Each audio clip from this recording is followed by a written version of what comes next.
Hello, my sweet child. Come here, sit down beside Granny.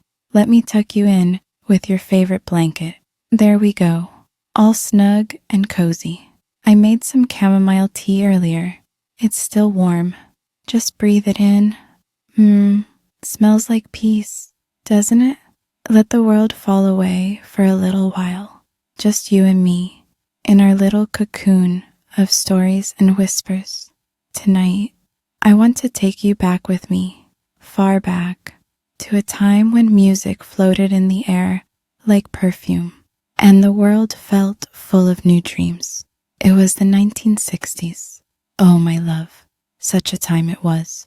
And I want to tell you about something very special, my first love.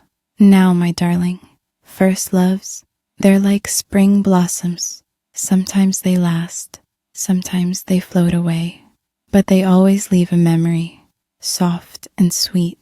They mark your heart like the first page of a favorite book, delicate, unforgettable.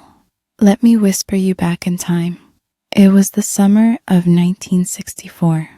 I had just turned 18, and the world felt like it was opening up just for me.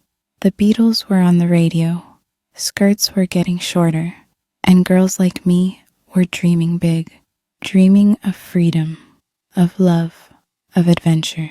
It was a time of color, of questions, of possibilities.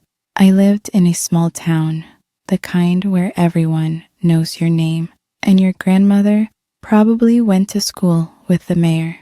There wasn't much to do, but we found our magic in the little things. Picnics by the lake, secret letters passed in class, and Saturday night dances at the community center. Oh, those dances. The lights were always a little too dim, the music a little too loud, and your feet sore by the end. But you didn't care. It was all worth it for that one moment, the slow dance. That's where I met him. His name was Thomas. Tommy, he told me to call him. He had the kindest eyes, hazel, with little flecks of gold that caught the light when he smiled. And that smile, oh child, it could melt the frost off a January morning. He wore this old leather jacket that smelled like cedarwood and cologne. And when he asked me to dance, well, I thought my knees might give out right there. My heart was pounding so loud I could barely hear the music. We danced to a song called Unchained Melody. Do you know it? Maybe I'll hum it for you sometime. That melody still wraps around my heart like a ribbon, even all these years later. He held me so gently, like I was something precious, and I felt safe. That's how love should feel, darling. Not like a storm, not like a game, but like a quiet shelter in the rain. After that night, he started walking me home, not just from the dances, but from the corner store, from the library, from anywhere I happened to be. He always seemed to appear when I needed someone. We started meeting more often after that, walks by the river, sneaking off to get root beer floats at the diner, and talking for hours about everything and nothing. He wanted to be a writer, you know. He carried around this little green notebook and scribbled in it whenever he thought no one was watching. I asked him once what he was writing, and he said, just trying to catch my dreams before they fly away.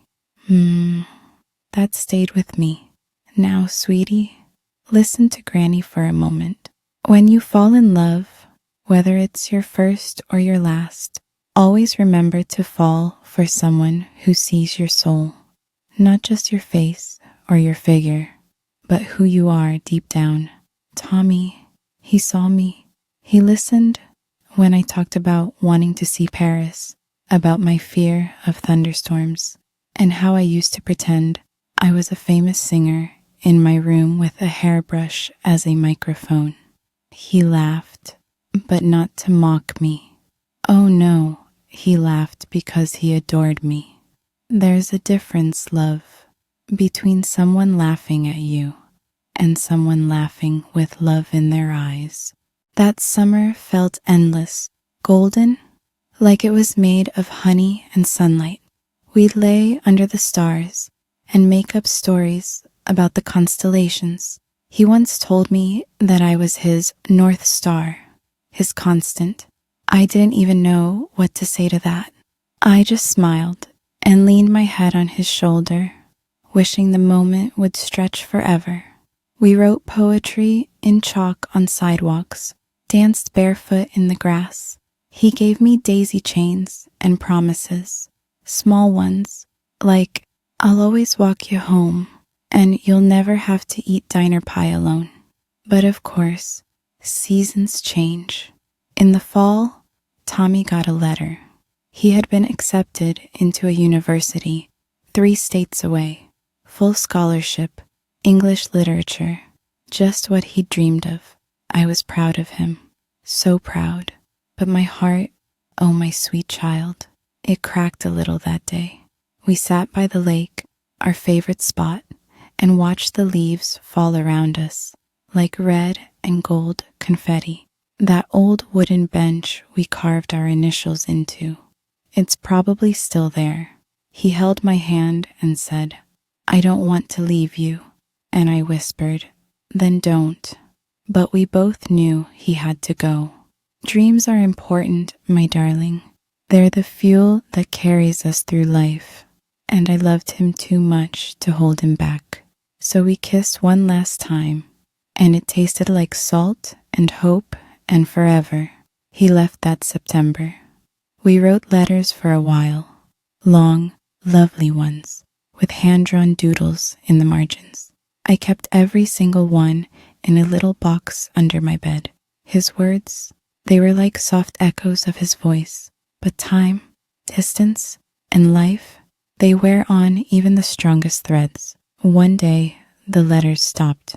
I cried, of course, sat by the lake for hours, letting the breeze tangle my hair and carry away my tears. But slowly, I healed. That's something else Granny wants to tell you, sweetheart. Your heart, it's stronger than you think. It can break, yes, but it will mend. It will always mend. And when it does, it grows wiser, softer, but also stronger.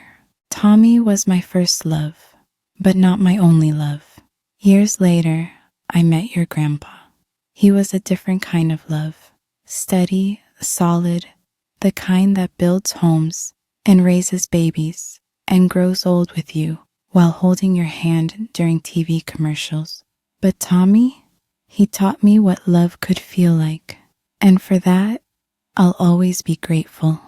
I still have that little notebook he gave me once, the green one. He left it on our bench by the lake with a note tucked inside. For the girl who taught me how to dream with my eyes open. Sometimes I open it and read those old words, faded now, but still filled with the warmth of young dreams. And sometimes, when the house is quiet and the moon is high, I imagine what might have been, but only for a moment, because what I had, both with him and after him, made me who I am. So, my dear, as you lie here listening to Granny's old whispers, I want you to remember, love is never wasted. Even the ones that don't last forever leave something behind. A lesson, a memory, a piece of yourself you hadn't discovered yet. And when your heart gets bruised, come find me. I'll hold you, make some tea, and remind you that you are worthy of a love that sees all of you. A love that brings out your laughter, that comforts your tears, that holds your hand even when your fingers are trembling.